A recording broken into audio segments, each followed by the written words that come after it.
വളരെ തെറ്റായിട്ട് തോന്നാണ്. പക്ഷെ പൊതുസമൂഹത്തിന് ശശി തരൂർ പറയുന്ന കാര്യം അത്ര തെറ്റായിട്ട് തോന്നണമെന്നില്ല. അതുകൊണ്ടൊക്കെ ആയിരിക്കണം അദ്ദേഹം ഇങ്ങനെ പറഞ്ഞതെന്നാണ് വിശ്വസിക്കുന്നത്. ഞാൻ അദ്ദേഹത്തെ പിന്തുണയ്ക്കുകയോ അല്ലെങ്കിൽ അനുകൂലിക്കുകയല്ല. എന്തുകൊണ്ട് ഇങ്ങനെ ശശി തരൂർ എന്തുകൊണ്ട് ഇങ്ങനെ നിലപാടെടുത്തു, എന്തുകൊണ്ടാണ് ഇങ്ങനെ ഈ കേന്ദ്രത്തിനെ പിന്തുണയ്ക്കുകയും അതുപോലെ സംസ്ഥാന സർക്കാരിനെ പിന്തുണച്ചുകൊണ്ടും നിലപാടുകൾ പ്രഖ്യാപിക്കുന്നതിന്റെ കാരണം ചോദിച്ചപ്പോൾ അതിനെ എനിക്ക് തോന്നുന്ന രീതിയിൽ വ്യക്തമാക്കി. കുറച്ച് ദിവസം ഇവിടെ വന്നിട്ട് ഇപ്പോഴത്തെ പുതിയ സാഹചര്യങ്ങളൊക്കെ എങ്ങനെയുണ്ടെന്ന് അറിയാം. എന്ത് സാഹചര്യം? എന്താണ്? ജോൺസേട്ടൻ എല്ലാ പാർട്ടികളും എല്ലാ കാര്യങ്ങളും വിശദീകരിച്ചിട്ട് സംസാരിക്കാനുള്ള ആളാണല്ലോ. ഇപ്പോഴത്തെ ഇന്നത്തെയൊക്കെ ശശി തരൂരിന്റെ പ്രസ്താവനകള് നമ്മുടെ കോൺഗ്രസിന് എന്താണ് ഭാവി, ഇല്ലായികയാണോ ഉള്ളത് അറിയാണ്ടാണോ? അല്ല, കോൺഗ്രസിന് ഭാവി ഇല്ലാത്തതുകൊണ്ടാണോ ശശി തരൂരിനെ സംസാരിക്കുന്നതാണോ? ഇന്ത്യൻ രാഷ്ട്രീയത്തില് കോൺഗ്രസിന് പ്രത്യേകിച്ച് ഒരു ഭാവി ഒന്നും ഇല്ല എന്നുള്ളൊരു തോന്നലുള്ളതുകൊണ്ടാണോ ശശി തരൂർ ഇങ്ങനെ, അതാണോ ഉദ്ദേശിക്കുന്നത്? ആ ഒരു സംശയം. ആളുടെ പ്രസ്താവന ഒരു സുഖമില്ലാത്ത രീതിയിൽ പ്രസ്താവന ഇറക്കുമ്പോ എന്താണ് അതിന്റെ പിന്നിലുള്ള കാരണം? ആള് ബിജെപിയിലേക്ക് പോകാനായിട്ട് സാധ്യതയുണ്ടോ? ഇന്നിപ്പോ ആള് സംസ്ഥാന സർക്കാരിനെ പിന്തുണച്ചു എന്ന് പറഞ്ഞിട്ടുള്ള വിവാദമാണ് കേരളത്തിലുള്ളത്. അപ്പൊ ആള് എവിടേക്ക് പോകുന്നുള്ളതാണ് കണക്കൂട്ടേണ്ടത്. ഇടതുപക്ഷത്തിലേക്കും അല്ലെങ്കിൽ ബിജെപിയിലേക്കും പോകുമെന്നുള്ളൊരു സൂചന തോന്നല് അല്ലേ? അപ്പോ എനിക്ക് ഇതിനെ പറ്റി പറയാന്ന് വെച്ച് കഴിഞ്ഞാൽ നമ്മള് മൊത്തത്തിലേ വിശദമായിട്ട് അതിനെ പറ്റി കുറച്ചൊരു 5 മിനിറ്റ് പറഞ്ഞാലേ ഇത് പൂർണ്ണമാവുള്ളൂ. അല്ലാതെ എങ്ങനെ പറയാൻ പറ്റും? ഒറ്റ വാക്കിൽ അത് പറയാൻ പറ്റില്ല എന്നതിന്റെ കാരണം കേട്ടാ, ഞാൻ പറയാം. ഓക്കെ, സത്യത്തില് നമ്മള് ശശി തരൂര് BJP ആവോ അല്ലെങ്കിൽ CPM ആവോ എന്നുള്ളതല്ല നമ്മള് എന്തുകൊണ്ട് ശശി തരൂർ പറഞ്ഞു എന്നുള്ളതാണ് പോയിന്റ്. അപ്പൊ നമ്മൾ കാണുന്നത് വെച്ച് കഴിഞ്ഞാൽ ഇന്ത്യൻ നാഷണൽ കോൺഗ്രസിന്റെ ഇന്ത്യയിലെ അവസ്ഥ നോക്കണം. കാരണം ശരിക്കും പറഞ്ഞാൽ സ്വാതന്ത്ര്യത്തിന് വേണ്ടി പടപൊരുതിയ ഒരു പ്രസ്ഥാനമാണ് ഇന്ത്യൻ നാഷണൽ കോൺഗ്രസ്. സ്വാതന്ത്ര്യം നേടിത്തന്ന പ്രസ്ഥാനം. ആ പ്രസ്ഥാനം ഇന്ത്യയുടെ ഐക്യം, ഇന്ത്യയുടെ വികസനം ലക്ഷ്യം വെച്ച് മുന്നോട്ട് പോകുന്നതാണ് ആദ്യ തലമുറയിലുള്ള ഇന്ത്യൻ നാഷണൽ കോൺഗ്രസിന്റെ നേതാക്കന്മാരുടെ ലക്ഷ്യമായിരുന്നു.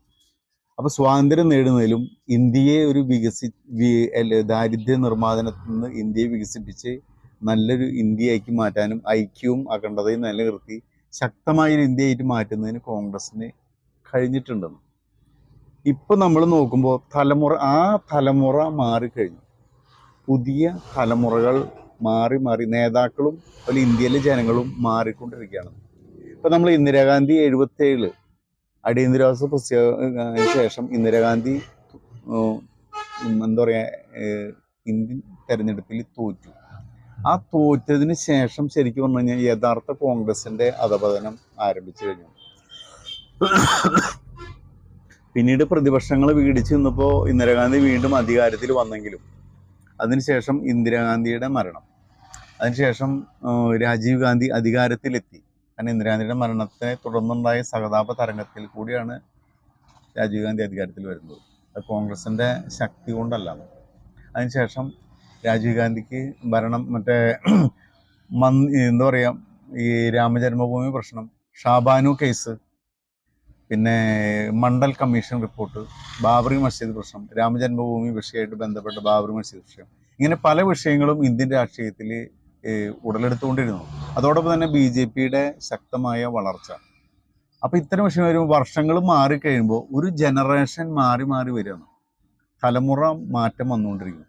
അങ്ങനെ രാജീവ് ഗാന്ധിക്ക് ശേഷം നരസിംഹറാവു, സീതാറാം കേസരി, അതുപോലെ സോണിയാഗാന്ധി ഒക്കെ കോൺഗ്രസിന്റെ പ്രസിഡന്റുമാരായി അധ്യക്ഷന്മാരായിട്ട് വന്നു.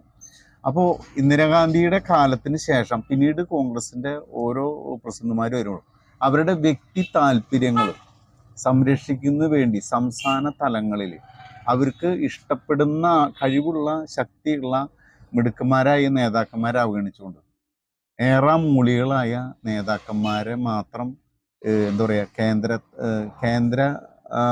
എന്താ പറയുക കമ്മിറ്റിയിലേക്ക് എടുത്ത് ആശ്രിതരെ മാത്രം കയറ്റിക്കൊണ്ടുവന്ന സിസ്റ്റത്തിലേക്ക് വന്നു. അപ്പം സംസ്ഥാന തലത്തിൽ കോൺഗ്രസ് പാർട്ടി എന്താ പറയുക ശക്തി ക്ഷയിച്ച് വരുന്നൊരു അവസ്ഥ വന്നു. കേരളത്തിലും ഇതേ സെയിം അവസ്ഥ തന്നെയാണ് സത്യത്തിൽ സംഭവിച്ചിട്ടുള്ളത്. അപ്പോൾ അതിനുശേഷം നമ്മൾ BJPയുടെ ഒരു ശക്തമായ മുന്നേറ്റം, ആ മുന്നേറ്റത്തോട് ഒന്നുകൂടി നമ്മളൊരു 100 കൊല്ലം മുന്നത്തെയോ അല്ലെങ്കിൽ 50 കൊല്ലം മുന്നത്തെയോ രാഷ്ട്രീയം മാറിയിരുന്നു. ഇന്ത്യൻ രാഷ്ട്രീയത്തിൽ ചേഞ്ച് വന്നു.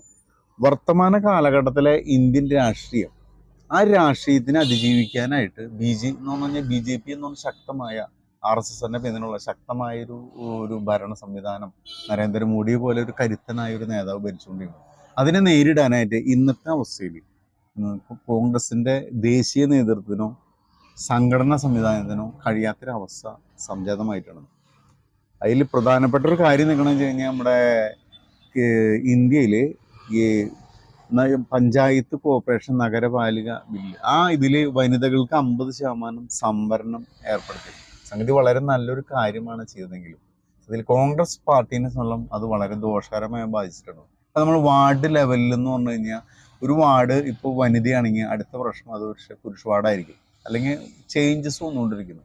അപ്പോൾ ഈ വാർഡുകളിൽ പ്രവർത്തിക്കുന്ന ആളുകൾക്ക് അടുത്ത പ്രാവശ്യം ആ വ്യക്തിക്ക് തന്നെ ഒരു എന്താ പറയുക സ്ഥാനാർത്ഥിയാവാൻ ചാൻസ് കിട്ടണമെന്നില്ല. അപ്പോൾ അവർ തന്നെ പ്രവർത്തനം നടത്തുന്നില്ല. വനിത വരികയാണെങ്കിൽ അവിടെ പ്രവർത്തിക്കാൻ ആളില്ല. നേരെ മറിച്ച് RSSന്റെ സംഘടനാ സംവിധാനം വെച്ച് BJPക്ക് ഇന്ത്യയിലെ എല്ലാ സ്ഥലങ്ങളിലും പ്രവർത്തന സജ്ജമായ ആളുകളുണ്ട്.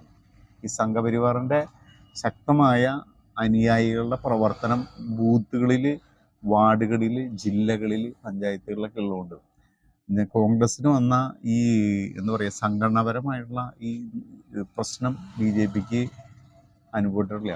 അതുകൊണ്ട് BJP ഇന്ത്യയിലെ എല്ലാ സ്റ്റേറ്റിലേക്കും പടർന്ന് പന്തലിച്ചു. അങ്ങനെ വർത്തമാന കാലഘട്ടത്തിൽ ഇന്ത്യ അതാണ്. പിന്നെ ഇന്ത്യയിൽ 130 കോടി ജനം. ഈ 130 കോടികൾ 100 കോടിയോളം ഹിന്ദുക്കളാണ്. അപ്പോൾ ഒരു ഭൂരിപക്ഷ സമുദായത്തെ പിന്നെ ഭൂരിപക്ഷ ആളുകളെയും ഒപ്പം നിർത്തുന്ന തരത്തിലുള്ള ഒരു വർക്കാണ് BJPയുടെ ഭാഗത്തുനിന്ന് സംഭവിച്ചുകൊണ്ടിരിക്കുന്നത്. അത്തരം അവസ്ഥയിൽ അതിനതിജീവിക്കാനായിട്ടുള്ളൊരു തന്ത്രമന്ത്രങ്ങൾ കോൺഗ്രസിൻ്റെ ദേശീയ നേതൃത്വത്തിനില്ല. കാരണം ഈ അടുത്ത കാലത്ത് നമ്മൾ നോക്കിക്കഴിഞ്ഞാൽ ഇപ്പോൾ രാഹുൽ ഗാന്ധി ജോഡായാത്ര നടത്തി. ഇന്ത്യ മുഴുവനും സഞ്ചരിച്ച് എന്താ പറയുക കന്യാകുമാരി മുതൽ കാശ്മീർ വരെ യാത്ര നടത്തി ഇന്ത്യയിലുള്ള മുഴുവൻ ആളുകളെ ശരിക്കും പറഞ്ഞാൽ ഒറ്റ ഇന്ത്യക്കാരെന്നുള്ള നിലയിൽ ജാതി മത ഭേദമിന്, ഭാഷ പ്രാദേശിക ഭേദമിന് എല്ലാ ഇന്ത്യക്കാരും ഒറ്റ കൂർത്തിണക്കി കൊണ്ടുവന്നിരുന്നു. അതൊരു ഒരു കുതിപ്പായിട്ട് മാറാനുള്ള സാധ്യതയുണ്ട്. പക്ഷേ ഈ ജാഥ അവസാനം കാശ്മീരിലാണ്. അപ്പോൾ ഈ 2 വർഷമായിട്ട് എന്താ പറയുക കാശ്മീർ വിഷയത്തിൽ, അതോടൊപ്പം തന്നെ അന്താരാഷ്ട്ര വിഷയത്തിൽ, നമ്മുടെ പാലസ്തീൻ വിഷയത്തിൽ, ഹമാസ് ഇസ്രായേലിനെ ആക്രമിച്ച വിഷയത്തിൽ, പൗരത്വ ഭേദഗതി വിഷയത്തിൽ, ഇപ്പം നമ്മളെ എന്താ പറയുക ഇപ്പം അവസാനം അമേരിക്കയിൽ ട്രംപ് വന്നു. അങ്ങനെ അന്തർദേശീയ വിഷയങ്ങളിലും ദേശീയ വിഷയത്തിലും പല വിഷയങ്ങളിലും കോൺഗ്രസിൻ്റെ എന്താ പറയുക ഹൈക്കമാൻഡ് എടുക്കുന്ന പല നയങ്ങളും ശരിക്കും പറഞ്ഞാൽ കേരളത്തിലെ നേതാക്കന്മാർ പറയുന്നത് പോലെ എടുക്കുന്ന പോലൊരു അവസ്ഥ തോന്നും. ഇന്ത്യ എന്ന് പറഞ്ഞ വലിയൊരു രാജ്യത്തിന് മുഴുവൻ മൊത്തം ജനങ്ങളുടെയും മനസ്സിനെ കണ്ടുകൊണ്ട് എടുക്കേണ്ട തീരുമാനങ്ങൾ ചില പ്രത്യേക ആളുകളുടെ താല്പര്യത്തിൻ്റെ വേണ്ടി എടുക്കുന്ന രീതിയിലേക്ക് മാറുമ്പോൾ കോൺഗ്രസ്സിന് എന്താ പറയുക ഒരു ദേശീയ മുഖം നഷ്ടപ്പെടുന്ന ഒരു അവസ്ഥ വരുന്നു എന്ന് വരുത്തി തീർക്കാൻ BJPക്ക് കഴിയാത്തൊരവസ്ഥയുണ്ട്.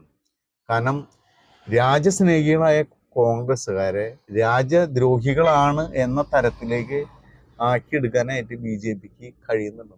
അപ്പോൾ സ്വാഭാവികമായിട്ട് രാജ്യത്തെ രക്ഷിക്കുന്നവർ BJP, രാജ്യത്തിനെ എന്താ പറയുക അസ്ഥിരപ്പെടുത്താൻ ശ്രമിക്കുന്നവരാണ് ഇന്ത്യയിലെ പ്രതിപക്ഷം എന്ന തരത്തിലേക്ക് ഡെവലപ്മെൻറ്റ് ചെയ്യാനായിട്ടുള്ളൊരു സാധ്യത വന്നു പെട്ടു. കാരണം കോൺഗ്രസിൻ്റെ ഹൈക്കമാൻഡ് എടുക്കുന്ന പല നയങ്ങളും. അപ്പോൾ ഈ അവസരത്തിൽ ഇന്ത്യയിൽ കോൺഗ്രസ്സിനൊരു പ്രതീക്ഷ ഇല്ല എന്നൊരു തോന്നൽ പല ലീഡർഷിപ്പിലും ഉണ്ടായിക്കൊണ്ടിരിക്കുകയാണ്. ഇതിൻ്റെയൊക്കെ വെളിച്ചത്തിൽ വേണം ശശി തരൂരിൻ്റെ പ്രസ്താവനയെ നമ്മൾ കാണണം. കാരണം കേരളത്തിലാണെങ്കിലും കേന്ദ്രത്തിലാണെങ്കിലും കോൺഗ്രസിൻ്റെ നേതൃത്വത്തിൻ്റെ കഴിവിൽ ഒരു സംശയം പല ആളുകൾക്കും തോന്നുന്നുണ്ടായിരിക്കാം, അതോടൊപ്പം തന്നെ നേതാക്കൾക്ക് തോന്നുന്നുണ്ടായിരിക്കാം. അപ്പം അവരുടെ നിലപാടുകളിലെ എന്താ പറയുക അത് പാർട്ടിക്ക് ഗുണകരമല്ല എന്നുള്ള അവസ്ഥ അവർക്ക് തോന്നുന്നുണ്ടായിരിക്കും.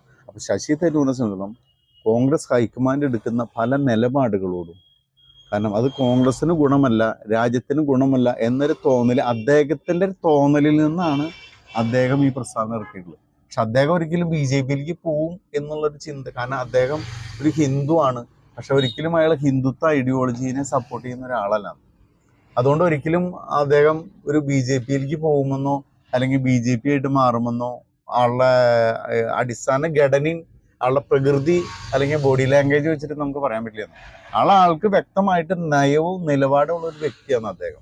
അതുകൊണ്ട് ആരുടെ മുന്നിലും അയാൾ ഭയക്കാതെ എന്താ പറയുക, ആരെയും ഇങ്ങനെ എന്താ പറയുക കേണ് നിന്ന് ജീവിച്ചു കൊണ്ടൊരു സാഹചര്യം ഇല്ലാത്ത ആളായതുകൊണ്ട് വ്യക്തവും ശക്തമായിട്ട് അദ്ദേഹം അതിന് നിലപാട് വ്യക്തമാക്കുന്നു. ഇതാണ് സത്യത്തിൽ ശശി തരൂർ കേന്ദ്ര സർക്കാരിനെ പിന്തുണയ്ക്കുന്നതെന്ന് മനസ്സിലായത്. അല്ലാതെ അദ്ദേഹം BJP-യിലേക്ക് പോകാനല്ല എന്നാണ് മനസ്സിലായത്. കേരളത്തിൽ അദ്ദേഹം എടുക്കുന്ന നിലപാടുകൾ ശരിക്കും പറഞ്ഞു കഴിഞ്ഞാൽ, ഇവിടെ കേരളത്തിൽ നമ്മളൊരു 57 മുതലുള്ള കാലഘട്ടം നോക്കി കഴിഞ്ഞാൽ ഇവിടെ ഇടതുപക്ഷമാണ് ശക്തി, CPM.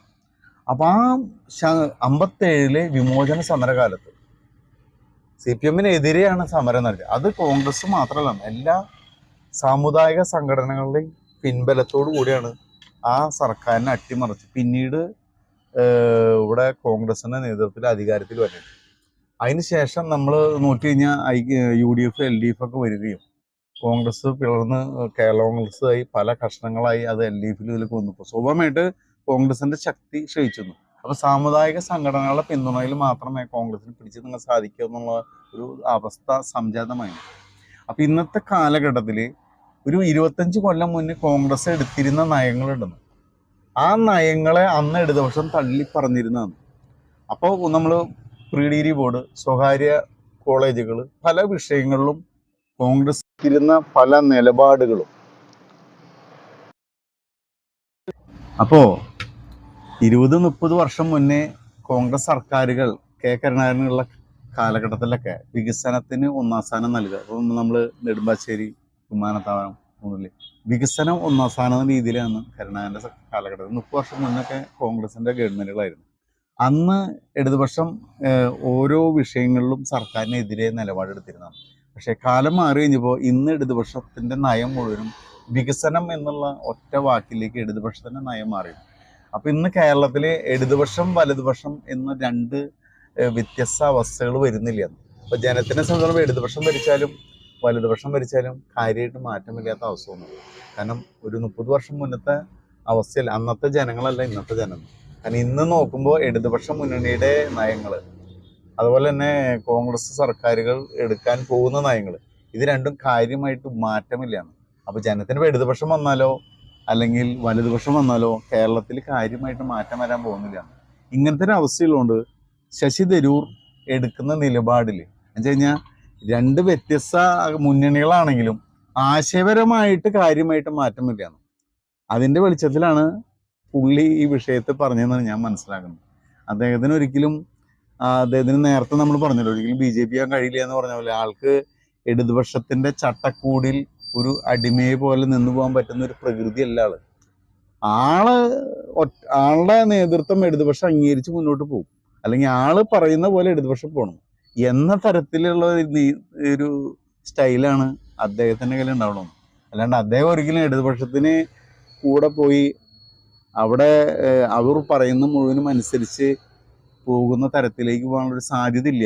ആളുടെ ചിന്താശേഷി, ആളുടെ അറിവ്, കഴിവ് വെച്ചിട്ട് ആളെക്കാളും എന്താ പറയുക ചിന്താപരമായിട്ട് ഉന്നതിയിലെത്തി നിൽക്കുന്ന ആളുകളുടെ വാക്കുകൾ കേൾക്കാന്നല്ലാതെ അതിന് താഴെക്കടയിലുള്ളവരുടെ കൂടെ പോയിട്ട് ആള് മുന്നോട്ട് പോകുന്ന ഞാൻ വിശ്വസിക്കുന്നില്ല.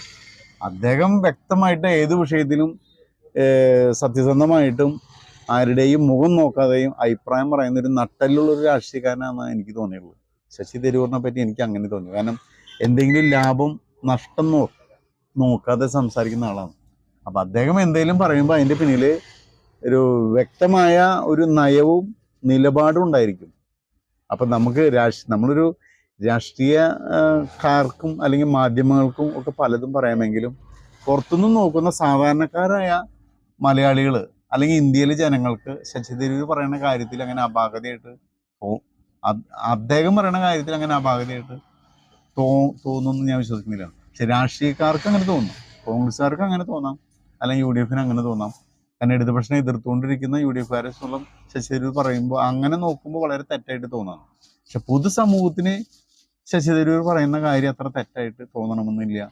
അതുകൊണ്ടൊക്കെ ആയിരിക്കണം അദ്ദേഹം അങ്ങനെ പറഞ്ഞതെന്നാണ് വിശ്വാസം. ഞാൻ അദ്ദേഹത്തെ പിന്തുണയ്ക്കുകയോ അല്ലെങ്കിൽ അനുകൂലിക്കുകയല്ല.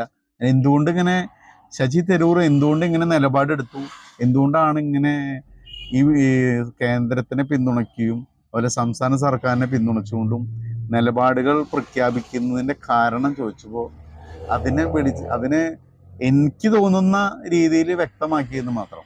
ഓക്കെ, ഉത്തരം ക്ലിയർ. ഞാൻ പറഞ്ഞത് മനസ്സിലായോ എന്ന് എനിക്കറിയില്ലെങ്കിലും എൻ്റെ അഭിപ്രായം ഇങ്ങനെയാണ് ഇതിനെ പറ്റി. ഓക്കെ.